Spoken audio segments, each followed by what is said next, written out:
Again, shout out to everybody who gives me money for the Cash App, man. I appreciate y'all, man. Y'all done so much, and just asking for help, it really does a lot. People are willing to help, and I appreciate y'all. Chapter 14.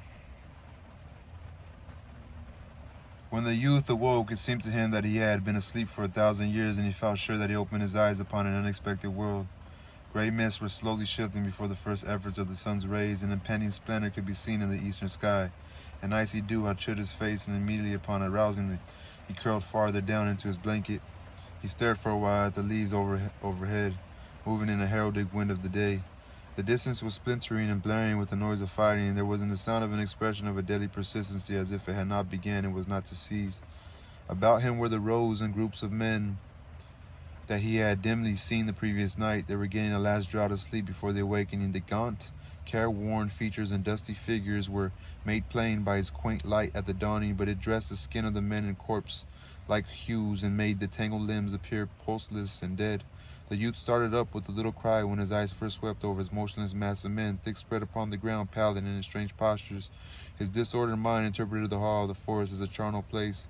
He believed for an instant that he was in the house of the dead, and he did not dare to move lest these corpses start up, squalling and squawking. In a second, however, he achieved his proper mind. He swore a complicated oath at himself. He saw that this somber picture was not a fact of the present, but a mere prophecy. He heard then of the noise of a fire crackling briskly in the cold air, and turning his head, he saw his friend pottering busily about a small blaze. A few other figures moved in the fog, and he heard the hard cracking of axe blows. Suddenly there was a hollow rumble of drums. A distant bugle sang faintly. Similar sounds, varying in strength, came from near and far over the forest. The bugles called to each other like brazen gamecocks. The near thunder of the regimental drums rolled. The body of men in the woods rustled. There was a general uplifting of heads, a murmuring of voices broken upon the air. In it there was a much bass of grumbling oaths. Strange gods were addressed in condemnation of early hours necessary to correct war. An officer's peremptory tenor rang out and quickened the stifled movement of the men. The tangled limbs unraveled. The corpse-hued faces were hidden behind fists and twisted slowly in the eye sockets. The youth sat up and gave vent to an enormous yawn. Thunder, he remarked petulantly. He rubbed his eyes, and then putting up his hand, felt carefully of the bandage over his wound. His friend, perceiving him to be awake, came from the fire. "Well, Henry, old man, how do you feel this morning?" he demanded. The youth yawned, then he puckered his lips to a little pucker.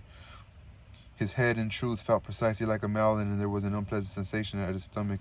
"Oh, Lord, I feel pretty bad," he said. "Thunder!" exclaimed the other. "I hope it feel all right this morning. Let's see the bandage. I guess it slipped." He began to tinker at the wound in a rather clumsy way until the youth exploded.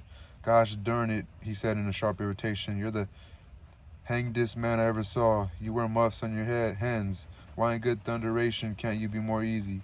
I'd rather you stand off and throw guns at it. Now go slow and don't act as if you was nailing down carpet."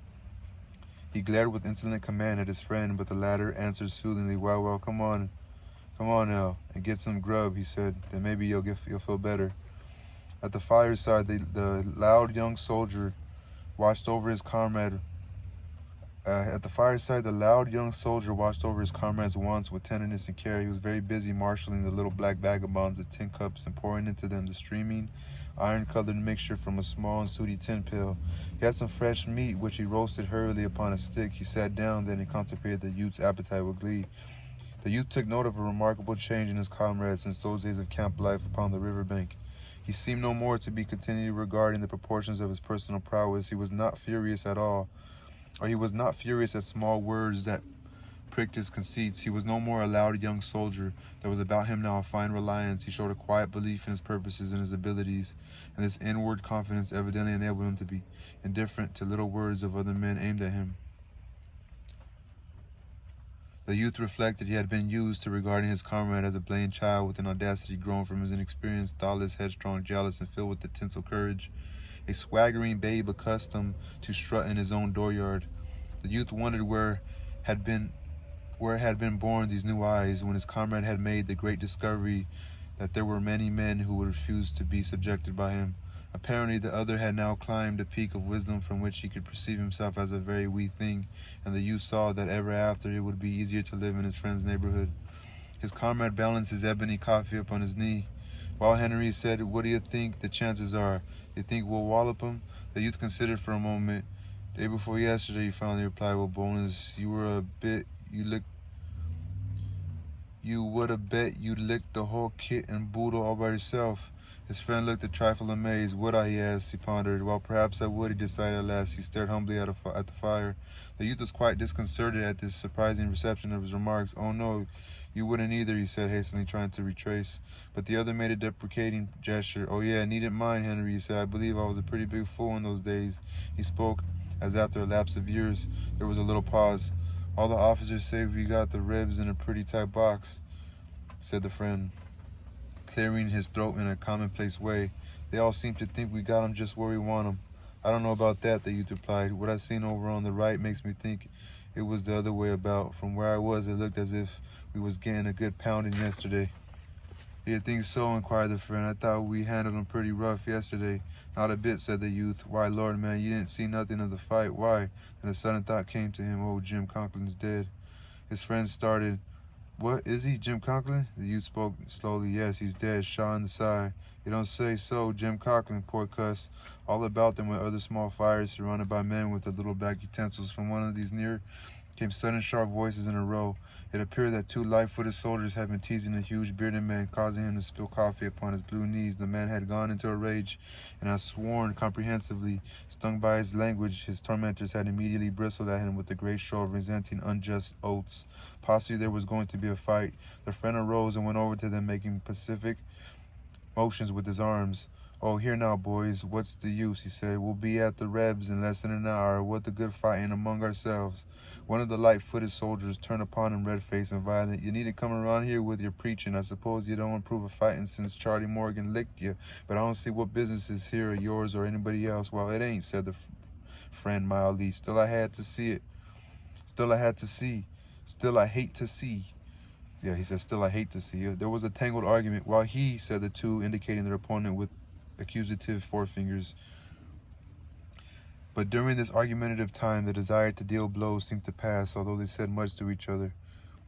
Finally, the friend returned to his old seat. In a short while, the three antagonists could be seen together, an amiable bunch. Jimmy Rothers says I'll have to fight him after the battle today, announced the friend as he began seating himself. He says he don't allow no interfering in his business. I hate to see the boys fighting among thieves, among themselves. The youth laughed. You're changed a good bit. You ain't at all like you was. I remember when you and that Irish fella. He stopped and laughed again. No, I didn't used to be that way, said his friend thoughtfully. That's true enough. Well, I didn't mean, began the youth. The friend made another deprecatory gesture. Oh yeah, needn't mind, Henry. There was another little pause.